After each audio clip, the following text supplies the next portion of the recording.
your trust in us and we'll be champions.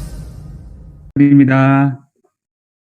네, 이렇게 이 화면으로라도 많은 분들을 만나게 돼서 되게 또 반갑고 영광이고요.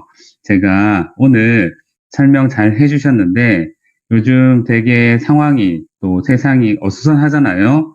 이때 많은 분들이 또 어려움을 같이 겪고 있는 것 같은데 저희가 하는 이 뉴스킨 비즈니스를 통해서 혹시나 본인들 삶에 조금이라도 도움이 되는 부분이 있을 수 있지 않을까라는 생각이 들어서 오늘 같은 세미나 주제를 준비를 해봤습니다.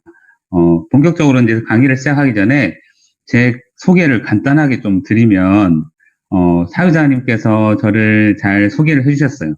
근데 추가로 더 소개를 드리면, 저는 이제 83년생입니다. 이제 올해 38이죠.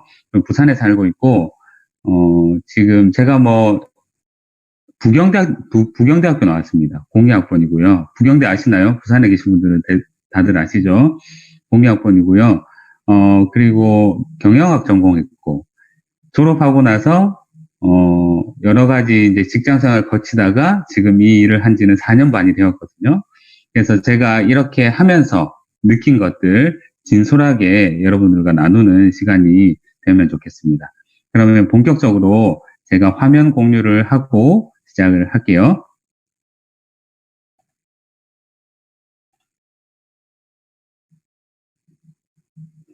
네, 강의 주제는 이렇게 정했거든요. 네, 시작을 해볼게요.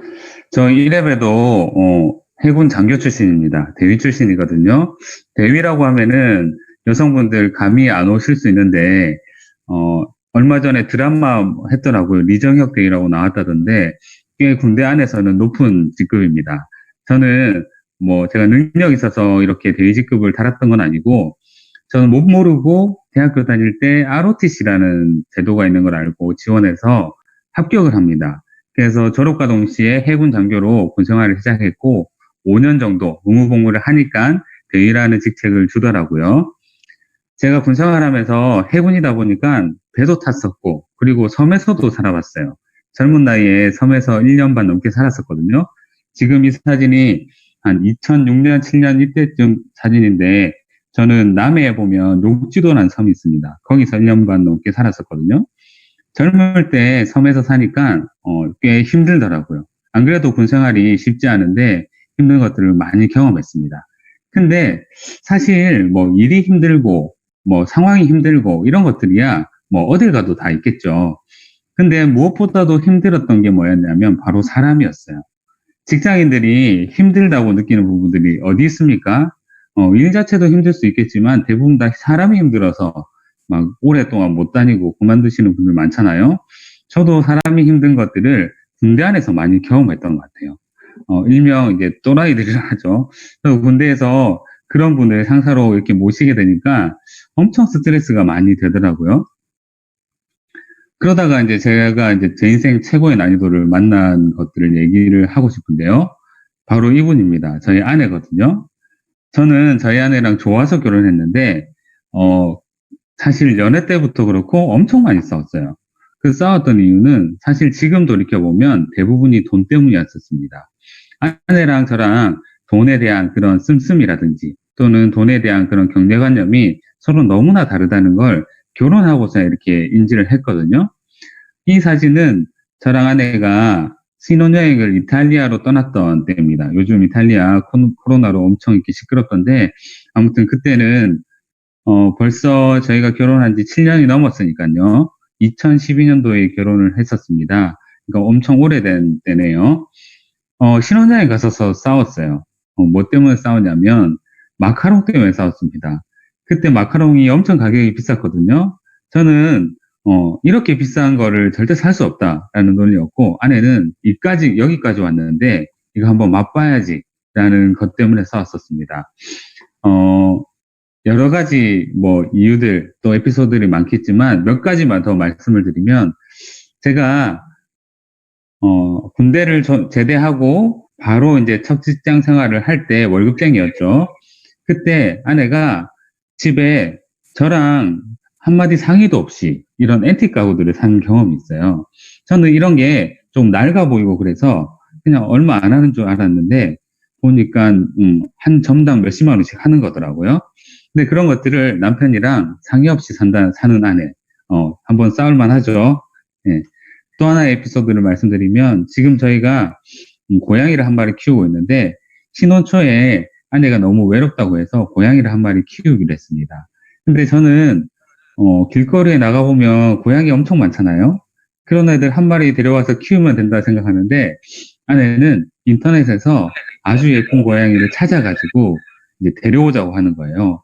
사진을 보는 이 고양이를 데리러 세종시까지, 그때 당시에 세종시까지 차를 타고 가가지고 분양비를 80만 원을 주고 데려왔던 기억이 있습니다. 또 하나의 에피소드를 말씀드리면 아내의 옷장을 얘기하고 싶은데요. 이거는 인터넷에서 포온 사진이거든요.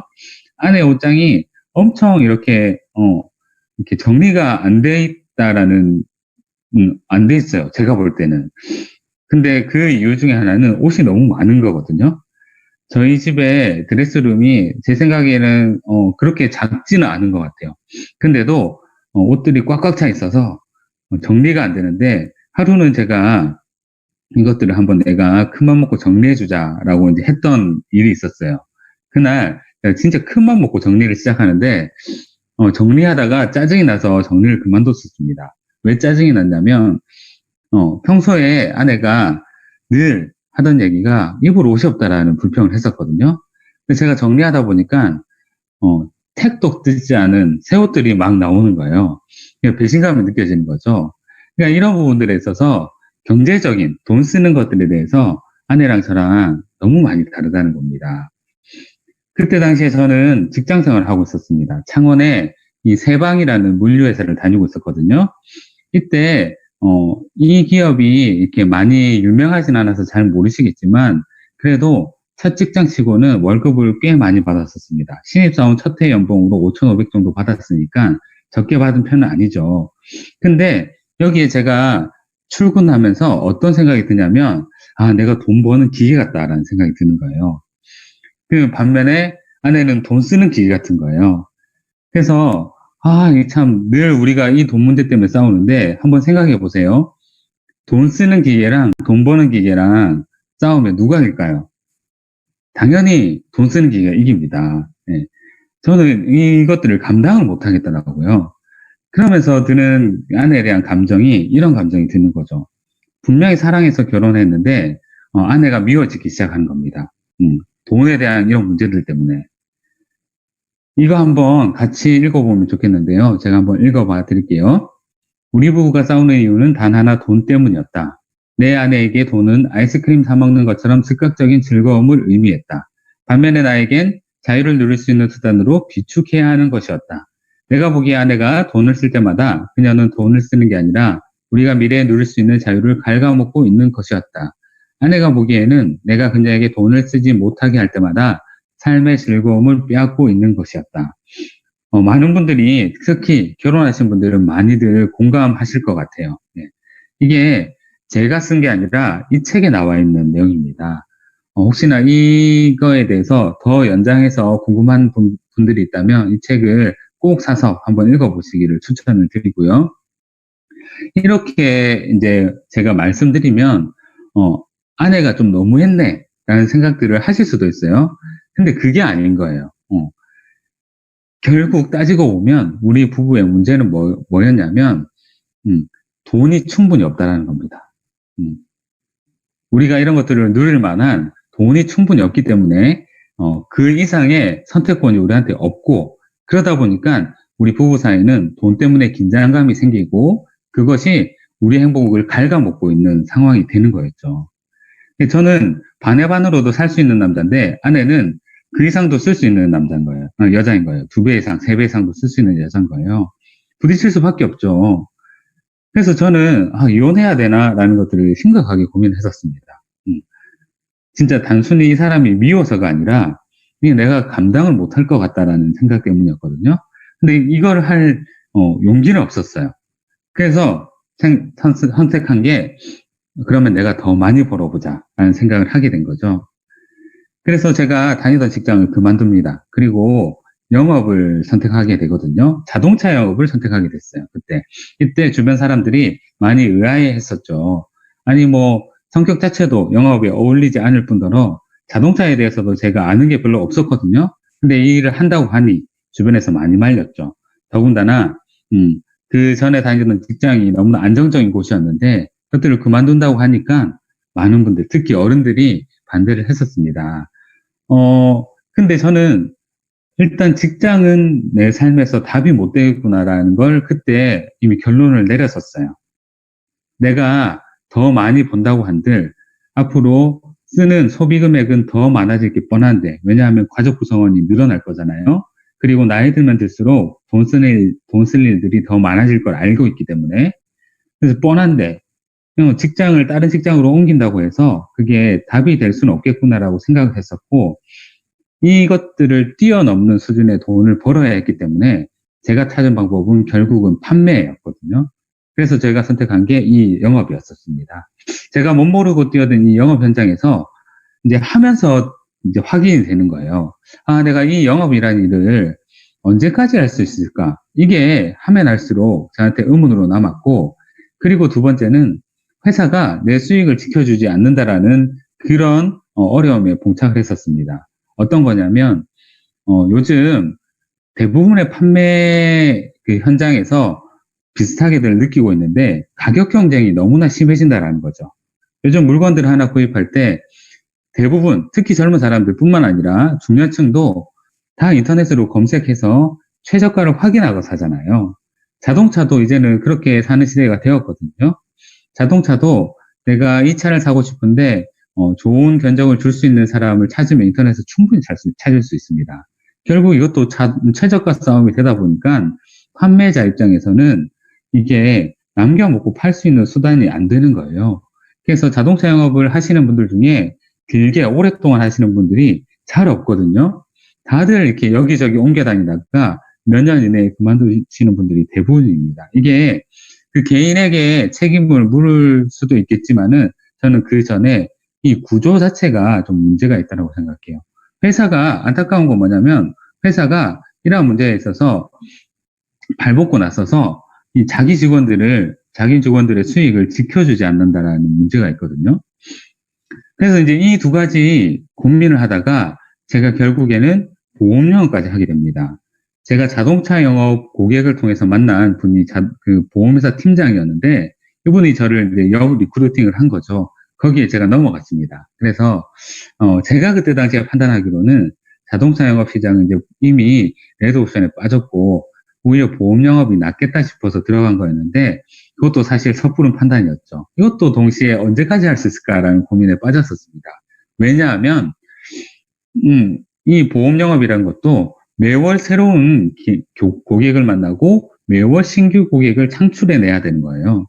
초반에는 내가 지인들도 좀 있고 만나는 사람들도 있고 하다 보니까 이게 어느 정도 영업 활동이 진행이 되는데 이제 그 수준을 넘어서서 계속적인 신규 고객이 창출돼야 되는데 제 능력의 부족도 있겠지만 이게 이제 힘들어지는 거예요.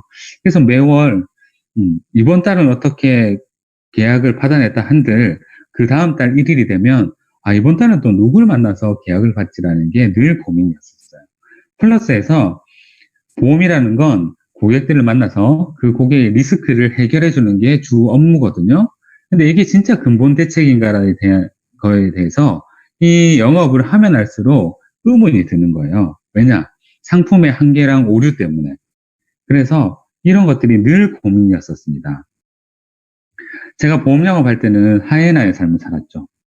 늘 나한테 보험 가입해 줄 사람 누구 없나? 마치 하이에나가 들판에서 이제 그냥 널브러진 썩은 고기 찾아다니듯이 늘 이렇게 눈을 부릅뜨며 다녔었습니다. 그때 당시에 제가 대학 시절에 알고 지냈던 후배한테서 먼저 연락이 오는 거예요.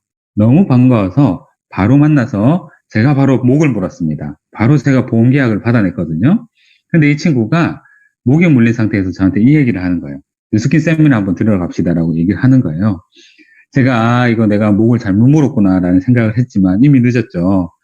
이제 계약까지 받아놓은 상태에서 이 부탁을 거절하기가 쉽지 않아서 그래, 그러면 내가 딱 한 번만 들어가 줄게라고 약속을 합니다. 그래서 토요일 날 11시까지 그 센텀시티에 보면 뉴스킨 그 강의장이 있거든요. 거기로 오라고 하는 거예요. 그래서 가긴 가는데 너무 찝찝해가지고 그 센텀시티 그 신세계 백화점 있잖아요. 거기다 차를 대놓고 일부러 멀리 대놓고 걸어갔어요. 그리고 차 안에 제 지갑, 신분증, 현금, 신용카드 이런 거 다 놔두고 핸드폰만 들고 갔어요. 왜냐하면 혹시나 나한테 이상한 물건 강매시킬까봐 예방을 하고 간 거죠. 혹시나 강제로 가입시킬까봐 예방을 하고 간 거죠. 그렇게 가서 이제 세미나를 들었던 기억이 납니다. 그때 제가 들었던 첫 세미나의 강사분이 누구였냐면 지금은 이제 뉴스킨의 명예직급을 획득하신 곽정한 사장님이라는 분이 계세요.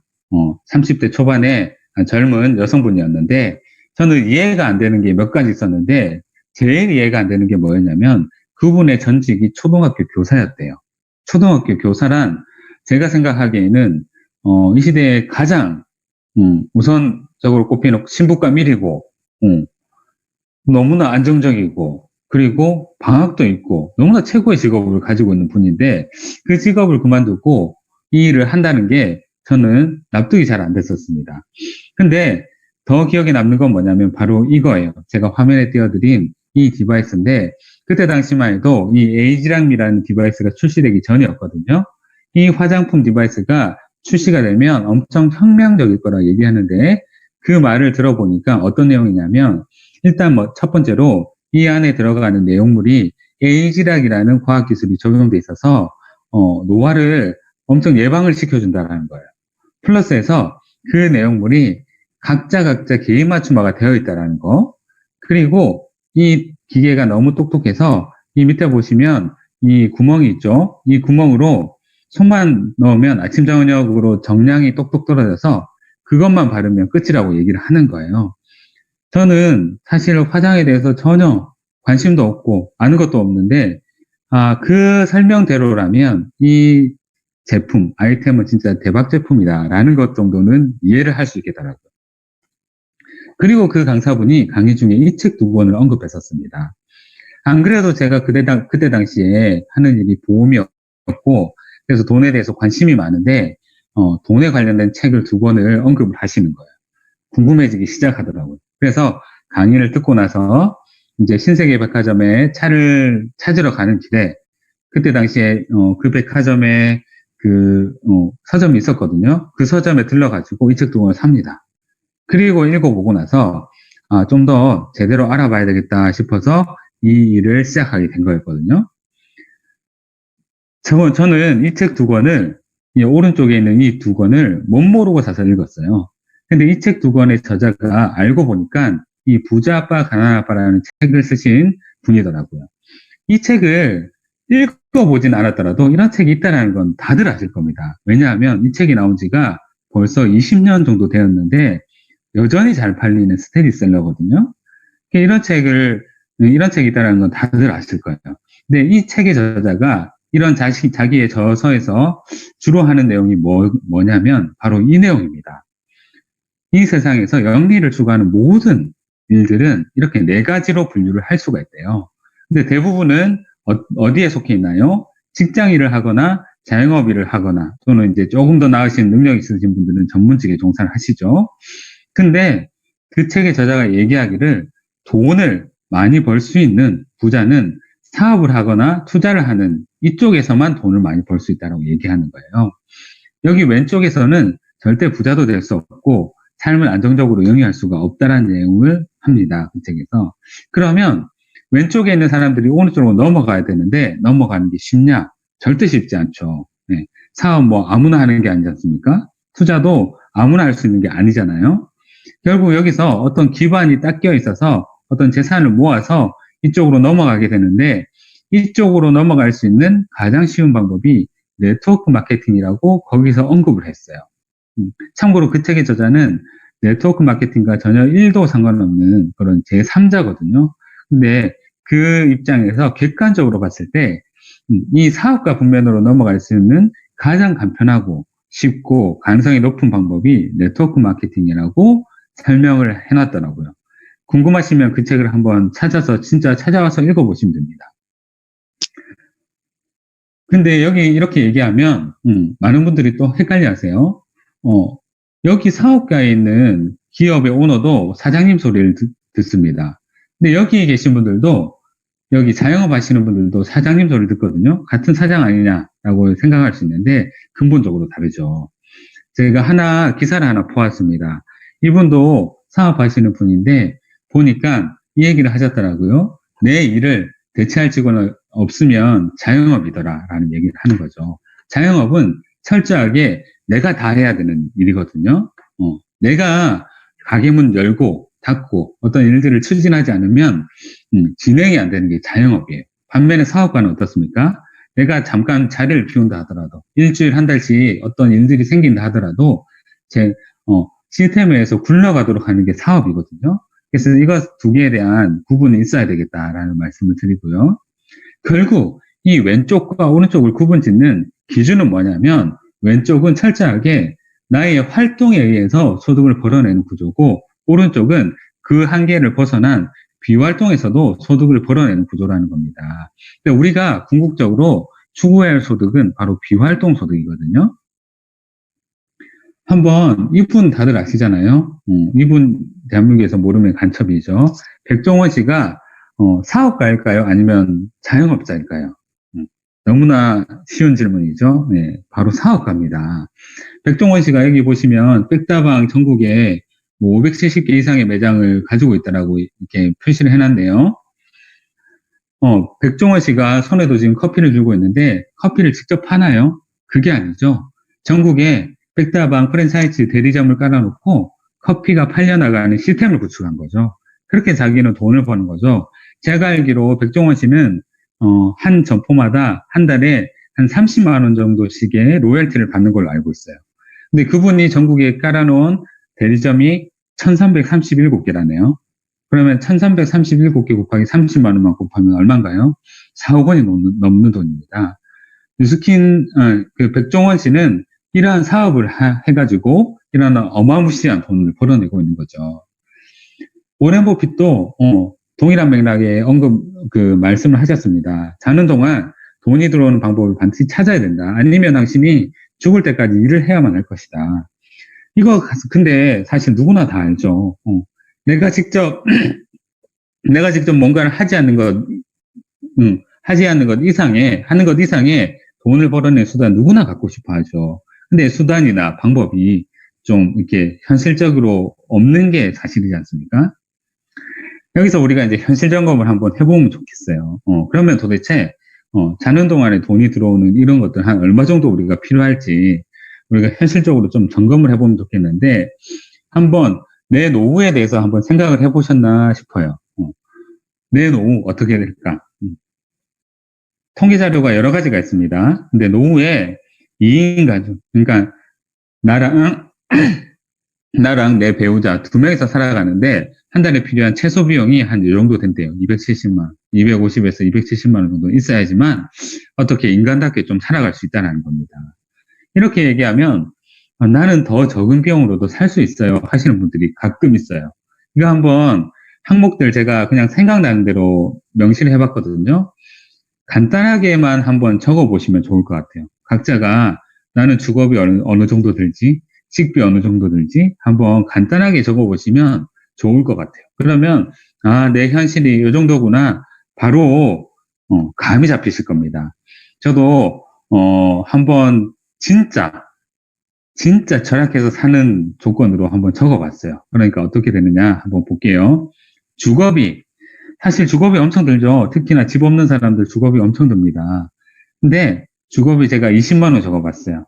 이 20만 원 적은 그 조건은 뭐였냐면 내가 이 집에 대해서 이 집이 내 건데 대출 상환 다 했다라는 조건으로 20만 원 적었습니다.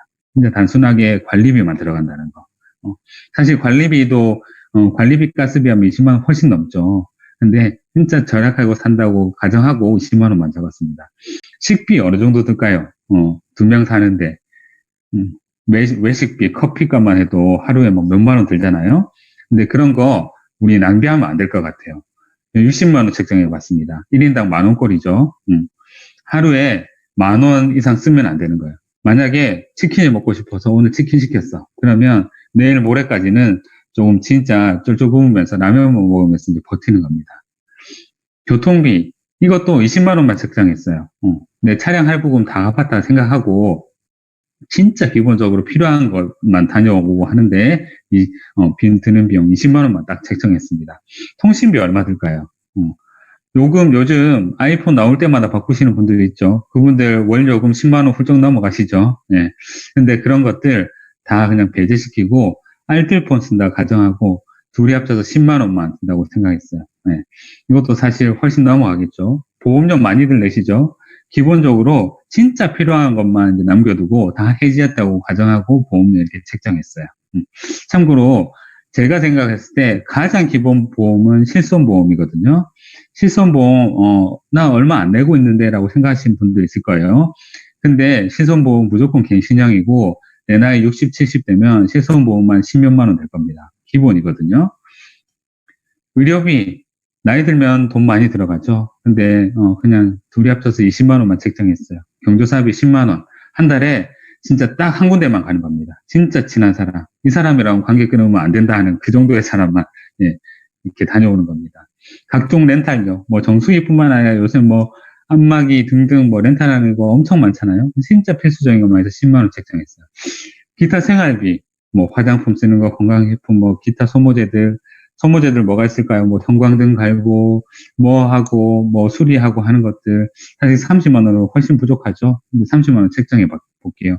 기타 용돈 줄 수 있을까 모르겠어요. 근데 용돈 30만 원, 기타 예비비 20만 원 이렇게 책정해 보니까 이거 한번 대략적으로 더해 보세요. 300만 원 돈입니다. 네. 여기서 제가 뭐 진짜 과하게 넣은 게 있나요? 절대 그렇지 않거든요. 근데 이런 게 기본이라는 거죠. 그러면 이거 가지고 한번 우리가 계산해 보면 좋겠어요. 내 노후에 얼마가 필요할지. 보통 요즘 30세 전후로 취업하잖아요. 은퇴는 55세 전후로 하죠. 근데 죽기는 늦게 죽어요. 이 말은 뭐냐면 내가 25년 정도 경제 생활에서 은퇴 이후에 45년 정도를 살아내야 된다는 얘기거든요. 그러면 45년을 살아내는 비용이 얼마일까? 아까 기준으로 한 달에 250만 원 정도만 필요하다고 가정하고 45년치를 곱하면 13억 5천이라는 돈이 계산으로 나옵니다. 그러면 이 계산 결과는 어떤 걸 얘기하느냐? 내가 은퇴 시점에 이 13억 5천 정도의 돈이 없으면 내 노후는 비참해질 수 있다는 거예요. 근데 그러면 이거를 이 13억 5천이라는 돈을 내가 경제생활 동안에 열심히 모으면 되잖아요. 그냥 단순 계산해서 13억 5천을 25년 동안 모으려면 한 달에 250에서 300만 원 정도 저축을 해야 됩니다. 이게 가능하신 분들이 과연 요즘 시대에 얼마나 있을까? 근데 그것도 이런 전제 조건이 깔리는 거죠. 가족들 건강해야 되고, 절대 큰 병 걸리면 안 되고, 사고 잘 피해서 다녀야 되고, 가까운 사람들이 절대 망하면 안 되고, 아이들은 제때 취업하고, 제때 자기 능력으로 결혼해서 출가해줘야 되고, 나는 당연히 실직하면 안 되고, 적어도 물가 상승률만큼의 월급도 상승해줘야 되는 거죠. 근데 이런 전제 조건을 지키면서 내가 한 달에 250, 300만 원씩 저축한다? 너무나 쉽지 않은 일이죠. 근데 제가 13억 5천이라 얘기하니까 나는 100세까지 안 살래. 한 80까지만 살다가 죽을래라고 하시는 분들이 있어요. 그래서 7, 8억이 필요해요. 은퇴 시점에 7, 8억 모아서 나오시는 분들 많을 것 같으세요? 제 주변에 거의 못 봤거든요. 근데 여기서 하나 더 큰 게 깔려 있습니다. 뭐냐면, 근데 우리 부모님은 혹시 특히 결혼하신 분들, 양가 부모님 내 노후 완벽하게 준비하고 은퇴하신 분들 계신가요? 만약에 그런 분들 계시다면 진짜 축복받으신 거예요. 근데 그런 분들 거의 안 계시거든요. 결론적으로 말씀드리면 최소한 내가 은퇴 자금으로 13억 5천 정도 모아놓든지 아니면 그게 현실적으로 불가능하면 은퇴 시점부터 매월 250만 원 정도 따박따박 들어오게 하는 그런 뭔가 수입원을 만들든지 해야 되는 겁니다. 근데 당장 13억 5천을 우리가 모으는 게 현실적으로 불가능하니까 매월 이런 것들을 모아보자라는 거거든요. 매월 돈이 들어오는 시스템을 만들어 보자라는 거거든요. 요즘 이 얘기를 안 할 수가 없는 것 같아요. 코로나 요즘 너무나 심각한 문제잖아요. 근데 이 상황이 닥치니까 많은 분들이 더 현실 점검이 되는 것 같아요. 이제 조금 감이 오시는 분들도 있는 것 같아요. 현재를 살아내는 걱정들을 많이 요즘 하는 것 같거든요. 경제라고 하면은 경제는 돈의 흐름입니다. 요즘 근데 경제가 멈췄다라는 얘기들을 많이들 하죠. 그게 무슨 말이냐면 돈이 흐르지 않는다는 얘기거든요. 그래서 국가 차원에서는 여러 가지 경기 부양책들을 씁니다. 돈이 흐를 수 있게끔 만들어내는 거죠. 그래서 맨 처음 조치를 한 게 뭐였나요? 그 한국은행에서 기준금리를 무려 0.75%까지 낮춘 겁니다. 기준금리를 낮췄다는 거는 어떤 의미냐면 시중에 돈이 돌아가게끔 하겠다라는 얘기거든요. 어떤 의미냐면 많은 사람들이 내가 돈을 들고 있으면 어떻게 하나요? 금리가 높으면 은행에 그냥 처박아 두죠. 그러면 돈이 안 돌아다녀요. 금리를 낮추면 어떻게 되나요? 은행에 굳이 놓을 필요가 없으니까 이 돈을 어디 다른데 더 수익이 많이 나는 곳에 투자를 해야 되겠다 생각을 하거든요. 그러니까 국가 차원에서 그렇게라도 돈이 돌아가게끔 해야 되겠다는 의도가 담긴 겁니다. 그만큼 사실 요즘 그 상황이 좋지 않다라는 거거든요. 우리나라는 0.75%지만 지금 미국은 제로금리까지 낮췄죠. 이게 정말 심각하다는 사실 상황을 반증하는 겁니다. 이럼으로써 이제 국가 차원에서는 소비를 촉진하려고 하는 거예요. 근데 이 와중에서도 돈을 벌고 있는 누군가가 있어요. 그죠? 이런 막 심각한 상태에서도 나는 그것들과 상관없이 돈을 벌고 있는 누군가가 있어요. 어떤 분들이 돈을 벌까요? 바로 소비가 일어나는 곳에서 돈을 벌어 들이고 있거든요. 소비가 일어난다는 것은 뭐냐면 서비스나 재화가 흘러가는 곳이 있다는 겁니다. 즉, 수입은 돈이 나한테 들어온다라는 거거든요. 그러면 서비스나 재화는 반대의 방향으로 흘러갑니다. 즉, 물건이나 재화나 서비스가 나한테서 이렇게 나갔기 때문에 나한테 돈이 들어온다는 얘기거든요. 그러면 이제 여기서 우리가 생각해 볼 수 있죠. 막 이러한 진짜 뭐 코로나든 뭐든 어떤 상황과 상관없이 팔려나가는 아이템과 시스템을 가지고 있다면 이러한 상황에 대해서 좀 걱정을 덜 수 있지 않을까라는 생각을 해볼 수 있는 거죠. 즉, 직접 하는 것이 아니라 팔려나가는 시스템을 가지고 있다면 요즘 같은 상황에서 웃을 수 있는 거죠. 정리하자면 이겁니다. 이 와중에도 누군가는 돈을 벌고 있는데 그 사람들은 누구냐? 팔려나가는 시스템을 소유한 사람들이 돈을 벌고 있다는 겁니다. 예를 들어 볼게요.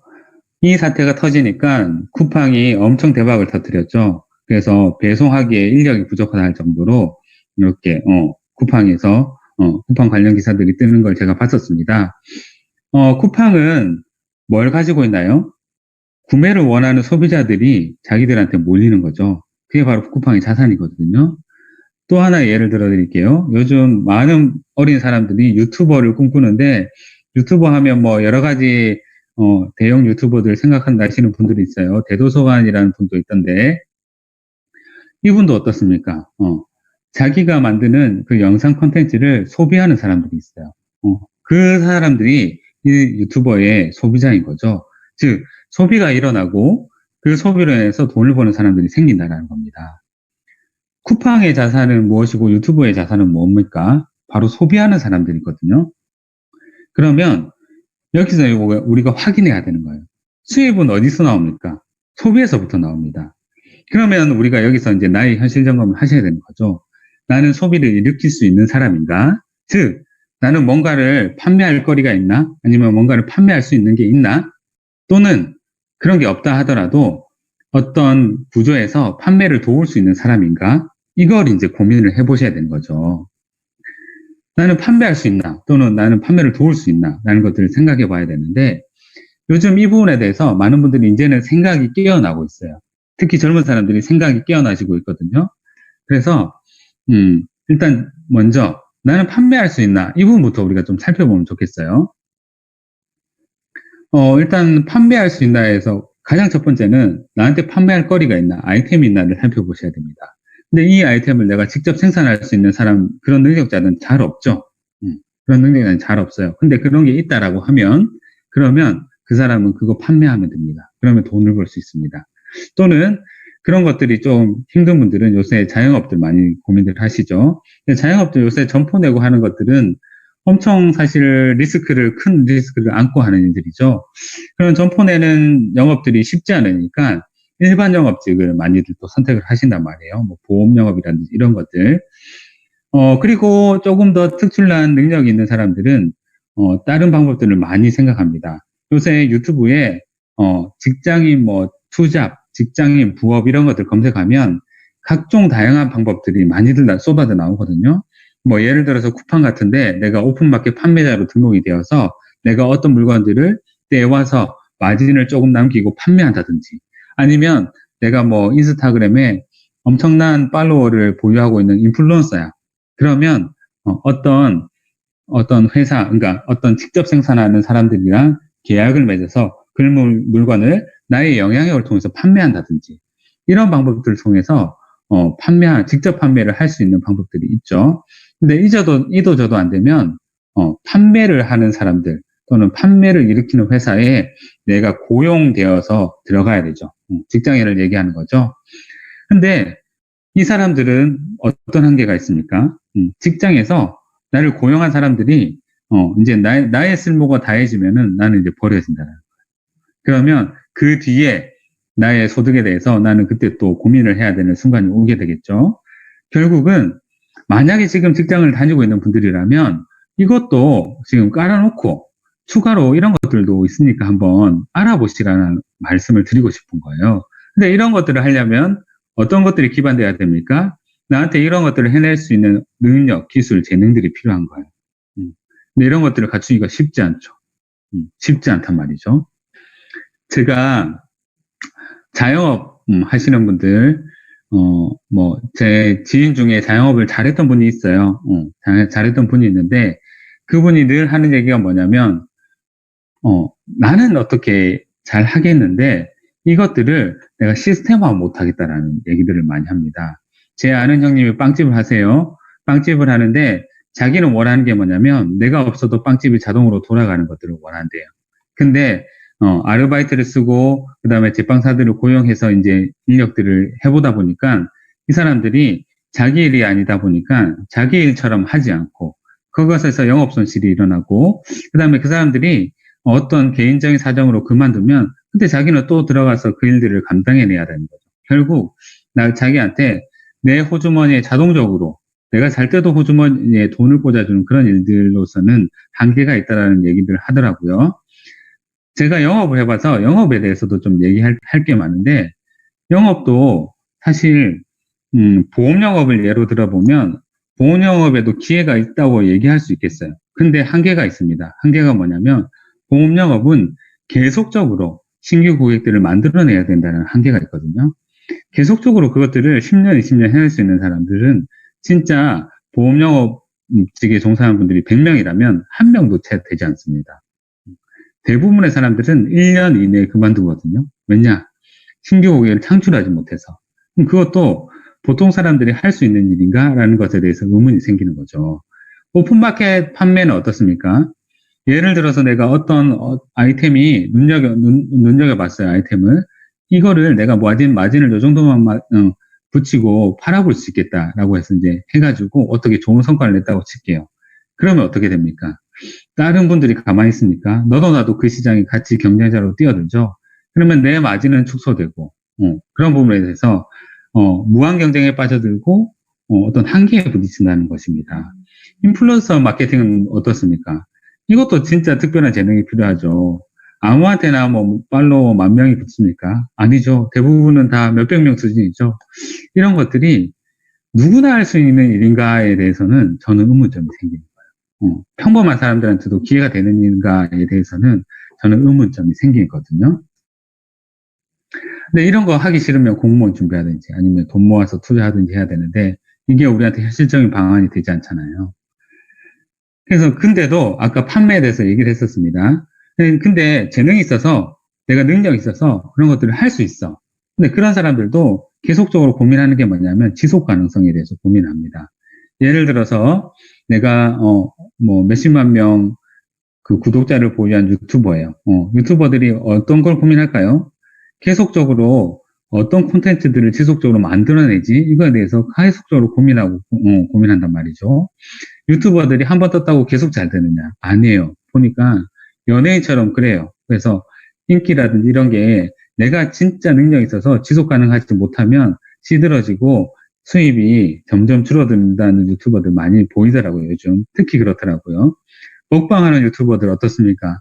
지금이야 뭐 젊어가지고 몸이 좋으니까 그렇게 먹을 수 있지만 나중에 나이 들면 그것도 할 수 있을까요? 아니면 인플루언서들 어떻습니까? 뭐 요즘 인스타그램에 보면 막 몸이 엄청 좋아요. 엄청 예쁘고 몸도 좋아가지고 그런 것들 효과에 힘입어서 팔로워들이 엄청 늘어나시는 분들이 있어요. 근데 그런 분들이 10년, 20년 후에도 그런 것들을 유지하려면 얼마나 많은 노력이 들어가겠습니까? 그런 것들에 대해서 우리는 생각해 볼 수가 있다는 거죠. 볼 필요가 있다는 거죠.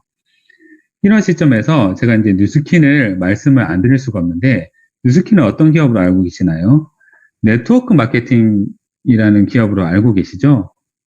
네트워크 마케팅을 하면은 이것도 마케팅의 한 분야라고 인식을 하시면 됩니다.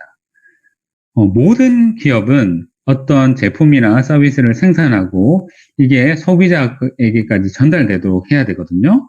이 전달하는 과정에서 가장 중요한 활동이 뭐냐면 바로 마케팅 활동이에요. 기업 입장에서는 마케팅을 얼마나 잘 해내느냐에 따라서 이 자기들이 생산해내는 제품의 가격도 제대로 받을 수 있고 이윤도 제대로 남길 수 있고 그 밖에 다른 활동을 할 수 있는 겁니다. 네, 아무리 좋은 제품을 만들어낸다 한들 마케팅을 제대로 못하면 기업 입장에서는 수입이 제대로 안 나니까 이 지속 가능할 수 없는 거죠. 그래서 마케팅에 많은 노력들을 투자하고 있어요. 많은 노력들을 투자하고 있거든요. 근데 뉴스킨에서는 이 마케팅 방법으로 네트워크 마케팅이라는 방법을 선택한 겁니다. 이 네트워크 마케팅은 뭐냐면 뉴스킨이 마케팅을 하기 위해서 일반적인 회사들처럼 이 제품을 홍보할 수 있는 뭐 CF를 찍고 그 CF를 찍어가지고 방송에 내보내고 그렇지 않잖아요. 그런 활동은 전혀 하지 않고 온리 저희 같은 사업자들한테 마케팅을 위임해놓고 당신이 이 마케팅을 얼마나 잘 하느냐에 따라서 그거에 따라서 결과에 따라서 보상을 해주겠다라는 게 바로 네트워크 마케팅 방법이거든요. 그래서 그냥 이런 그림을 떠올리시면 아주 간편합니다. 즉 네트워크 마케팅은 뭐냐? 나로 인해서 뉴스킨에 가입을 해서 뉴스킨 제품이 좋은 걸 알고 뉴스킨 제품을 쓰는 사람들을 이렇게 구축해 나가는 겁니다. 근데 네트워크이기 때문에 내가 이렇게 직접한 사람들도 구축이 되지만 내 친구의 친구, 내 친구의 친구의 친구의 친구도 나의 네트워크로 인정해 주는 게 바로 네트워크 마케팅이거든요. 그래서 이 맨 끝에 있는 이분이 뉴스킨의 제품을 뉴스킨의 제품이 좋은 걸 인지하고 사서 구매를 했어요. 그러면 그 구매, 그 매출도 뉴스킨 입장에서는 어떻게 판단하냐면 나의 이 마케팅 활동으로부터 이 매출도 일어났다라고 인정을 해주는 겁니다. 그래서 이 일어난 매출에 대해서 일정 부분 커미션을 나한테도 주는 거거든요. 이게 바로 네트워크 마케팅이죠. 여기서 저는 엄청 감사한 거예요. 밖에 나가보면 뭔가를 팔 거리가 없어서 사실 이런 사업 기회를 가지지 못하는데 뉴스킨에서 판매할 수 있는 사업 기회를 저한테 준다라는 거예요. 이게 뉴스킨의 사업 방식이거든요. 뉴스킨에서 아이템도 다 준비해주고 판매할 수 있는 환경들도 다 준비해줍니다. 나는 뭐만 하면 되느냐면 마케팅만 하면 되거든요. 마케팅, 홍보 활동만 하면 되는 거거든요. 근데 여기서 더 감사한 일이 뭐냐면 아까 이 그림을 보여드렸잖아요. 나로 인해서 뉴스킨 회원으로 가입한 사람들이 이렇게 많아졌다고 칠게요. 근데 여기서 이 사람들이 반복적으로 구매를 할 경우에 나한테 어떤 것들이 들어옵니까? 반복적인 커미션이 들어온다는 얘기가 되거든요. 이게 뉴스킨의 소득이 다르다는 얘기입니다. 마치 연금소득과 같은 돈이 이러한 구조이기 때문에 나한테 들어올 수 있다는 거예요. 마치 건물주가 내 부동산을 임대해놓고 월세 소득을 받는 것과 같은 그런 소득이 나한테 들어올 수 있다는 얘기거든요. 뉴스킨은 그러면 어떤 방식으로 돈을 주느냐? 이 세 가지 방식으로 돈을 줍니다. 첫 번째는 쉐어 보상이에요. 쉐어 보너스. 이건 뭐냐면 내가 뉴스킨 제품 써보고 좋아서 누군가한테 소개를 했더니 그 사람이 뉴스킨 제품을 사서 썼어요. 그러면 뉴스킨 입장에서는 매출이 일어난 거잖아요. 그러면 그 일어난 매출의 6%를 나한테 소개해줘서 고맙습니다라고 제 계좌에 넣어줘요. 너무나 대단한 거죠. 그러면 이런 소개비가 있다 보니까 이것들이 소개를 낳을 수 있는 그런 연결고리가 되는 거거든요. 그래서 내가 소비자 네트워크를 구축하는데 엄청 도움이 됩니다. 이게 일단 첫 번째 보상이고요. 두 번째 보상은 이 빌드 보상이라는 건데, 중간에 있는 빌드 보상이라는 건데, 이 보상은 어떤 거냐면 내 소비자 네트워크를 구축하잖아요. 아까 이 그림처럼 나로 인해서 뉴스킨을 아는 사람들이 점점 퍼져나갈 거잖아요. 그 사람들을 내 소비자 네트워크라고 할 수 있습니다. 그러면 이렇게 어느 정도 구축이 되고 나면 이 소비자 네트워크에서 발생하는 총 매출의 약 20% 정도가 나한테 두 번째 보상으로 주어집니다. 예. 그러면은 이 내 소비자 그룹 안에 한 20명 정도만 있으면 얼마 정도 예상을 할 수 있을까요? 20명 정도만 있으면.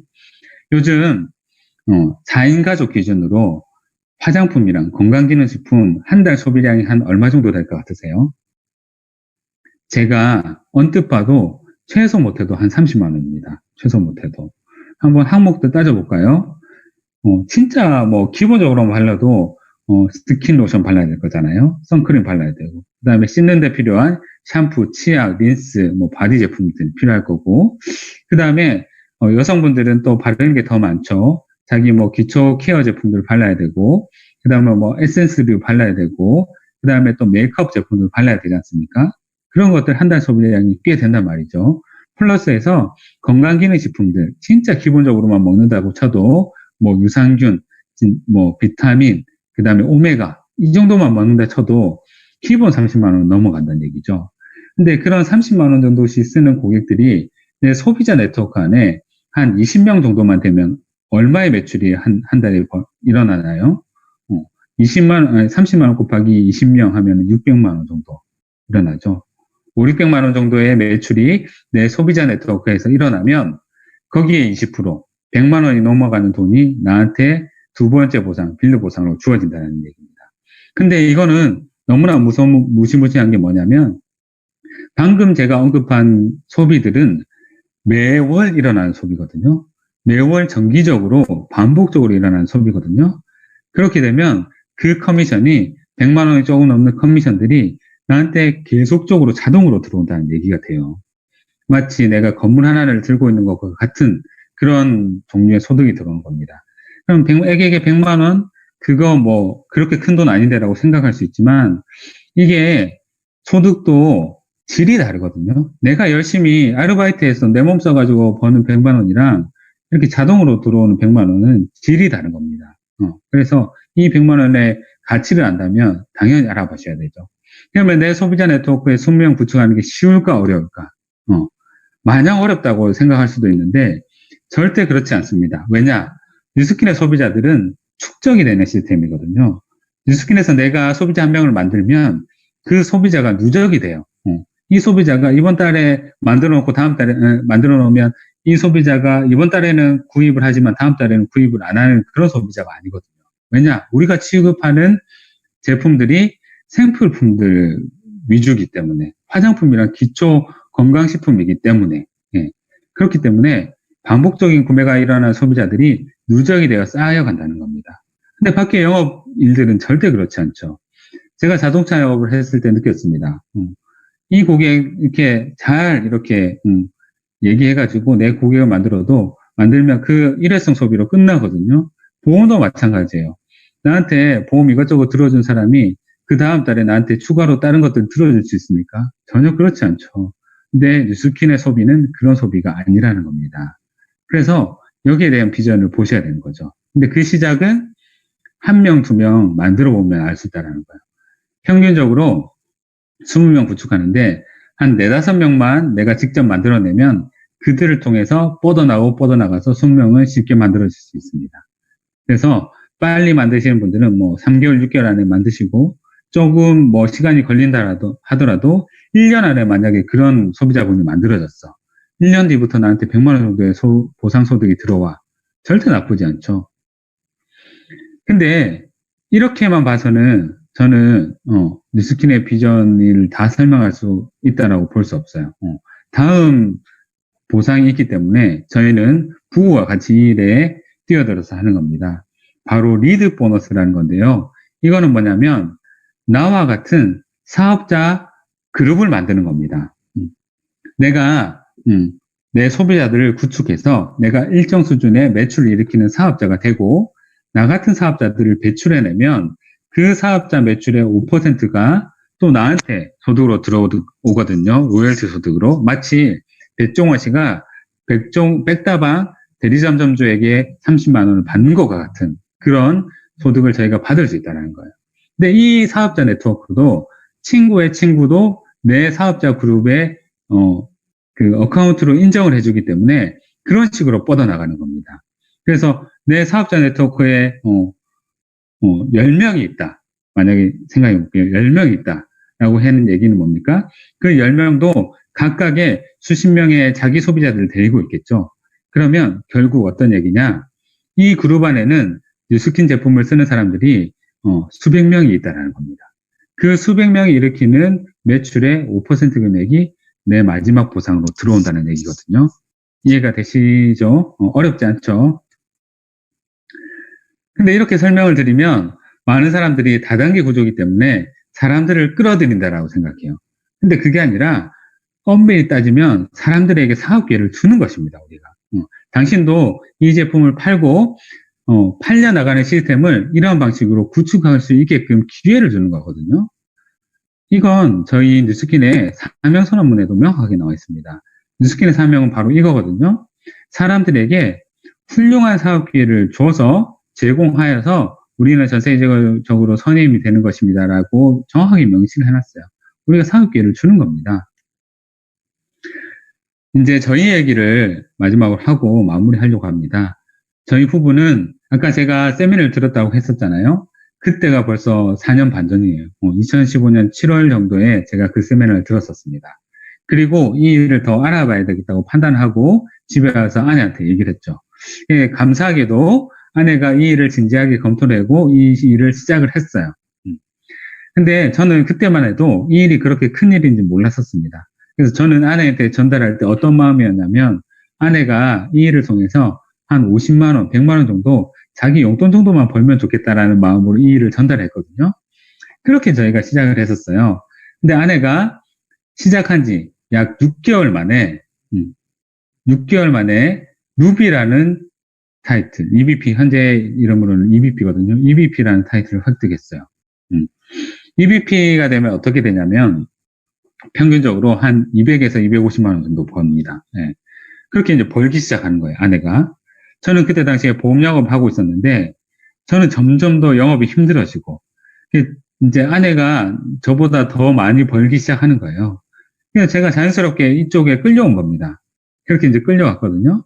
그 부부가 같이 이제 본격적으로 시작을 해서 그해 여름에 이제 SBA라는 직급이 중간 리더의 직급이 되었고, 그 다음에 7월에 EBA라는 최고 직급을 달성했고, 그 다음에 3월에 PA라는 명예 직급까지 이제 달성을 했어요. 저희 나름대로 이제 열심히 한 결과겠죠. 근데 이렇게 해놓고 보니까 우리의 소득이 어떻게 생겨났냐? 아까 제가 이 화면을 띄워놓고 설명을 드렸잖아요. 보상에 대해서. 첫 번째 이거는 건너뛸게요. 6% 금액이니까 크지 않다 생각하고 건너뛸게요. 두 번째 이 빌드 보상으로 저희가 얼마를 받느냐? 저희가 구축한 소비자 네트워크에 들어와 계신 소비자분들이 몇백 명이 됩니다. 300명이 넘거든요. 그러면 그 300명 우리가 일일이 다 컨택해서 우리 소비자로 가입을 시켰을까요? 그렇지 않거든요. 저희가 뭐 한 수십 명 정도 이렇게 가입을 시켰겠죠. 근데 그 수십 명을 통해서 뻗어나가서 뉴스킨에 가입하신 저희 소비자 네트워크에 가입되신 분들이 수백 명이 된다는 겁니다. 그러면 그 300명이 넘는 회원들이 저희 제품을 꾸준하게 계속적으로 잘 써주고 계실까요? 그러면 정말 좋겠지만 사실 그렇진 않고 그 중에 대략 한 5, 60명 정도가 꾸준하게 써주고 계세요. 사실 이것도 대단한 거죠. 그러면 그 5, 60명 정도가 매월 쓰는 매출의 규모가 어느 정도 될 것 같으세요? 저희가 그냥 대략적으로 따져봐도 한 달에 최소 2천만 원 이상이 돼요. 최소 2천만 원. 그냥 저희가 가만히 있어도 그 사람들이 자동적으로 구매하는 금액이 그 정도 되거든요. 그러면 그 금액에 그냥 20% 정도만 평균 퍼센트이지만 곱해도 얼마 정도 번다는 계산이 나옵니다. 대충 계산이 되시죠? 근데 이거는 저희가 가만히 있어도 들어오는 비활동 소득이 되어버렸다는 거죠. 그래서 어마무시한 겁니다. 근데 플러스에서 이 세 번째 보상은 더 많이 받거든요. 이 세 번째 보상은 아까 뭐라 했나요? 저희와 같은 사업자들로 이루어진 그 네트워크 안에서 일어나는 총 매출의 5%로 한 거예요. 저희가 이제 이 사업을 4년 반 동안 해내고 나니까 저희랑 같이 이 사업을 하는 분들이 수십 명이 생겨났습니다. 이 수십 명이 생겨났다는 건 뭔가요? 그 수십 명도 각각 자기 소비자들을 수십 명씩 데리고 있다는 얘기거든요. 수십 명 곱하기 수십 명 하면 몇 명이 나오나요? 수천 명이라는 계산이 나오시죠? 이 수천 명이 여기서 뉴스킨의 매출을 일으켜주고 있는 겁니다. 그 매출액에 저희가 대충만 계산해도 수억 대거든요. 수억 대. 그 금액의 5%가 저희한테 마지막 보상으로 주어진다는 겁니다. 그러면 대충 이제 계산이 되시죠? 근데 이것도 저희한테 비활동 소득으로 들어온다는 얘기거든요. 요즘 사는 게 너무 힘드니까 특히 어르신들 매주 로또 안 하시는 분들은 못 봤어요. 근데 뭐 로또 당첨되면 얼마나 좋을까요? 근데 로또 당첨돼도 요즘 10몇억 받아가지고 뭐 이렇게 큰 부자가 될 수 없습니다. 그냥 자기 여생을 책임질 수 있는 그 정도 수준밖에 되지 않거든요. 많은 분들이 로또 플러스에서 연금 복권도 많이들 또 하시던데 연금 복권 당첨되면 엄청 좋겠죠. 연금 복권 되면 조건이 어떠냐면 당첨되면 20년 동안 500만 원씩 매월 준다고 하더라고요. 근데 그 500만 원도 세금 떼면 390만 원씩 받는데요. 근데 그것도 엄청 좋잖아요. 20년 동안. 근데 저희는 4년 반 이 뉴스킨 사업을 했더니 그 연금 복권과 같은 소득을 훨씬 뛰어넘는 수준의 것들을, 시스템을 만들어냈다는 겁니다. 그래서 오늘 이 세미나가 처음이신 분들도 있을 거예요. 제가 이렇게 줌으로 이 화상으로 사업 설명하기 때문에 아무래도 한계가 있습니다. 이제 코로나가 잠잠해지고 하면 뭐 저희와 함께 뭐 한번 만나봐도 좋고, 아니면 이제 코로나가 잠잠해지면 오프라인 미팅도, 오프라인 세미나도 이제 열릴 거거든요. 그런 세미나들을 통해서 더 적극적으로 제대로 알아보시면 좋겠고, 그 이전에는 이런 화상 강의들, 유튜브에도 뉴스킨 강의들이 많습니다. 그런 것들을 플러스해서 관련 서적들 읽어보시고, 이 시대에 진짜 내가 어떻게 살아야지만 잘 준비하는 것일까 한번 생각해 보시면 좋겠어요. 특히 오늘 보니까 여성분들 많이 들어와 계신 것 같은데, 남편분들 아마 돈 벌러 가셨겠죠. 남편분들 믿고 계시면 큰 코 다칩니다. 요즘 능력 있는 남편들이 다 어떤 일 하나요? 능력 있는 남편들은 다 대기업에서 노예로 일하고 있죠. 근데 문제는 뭡니까? 대기업에서 언제까지 써주냐 이거예요.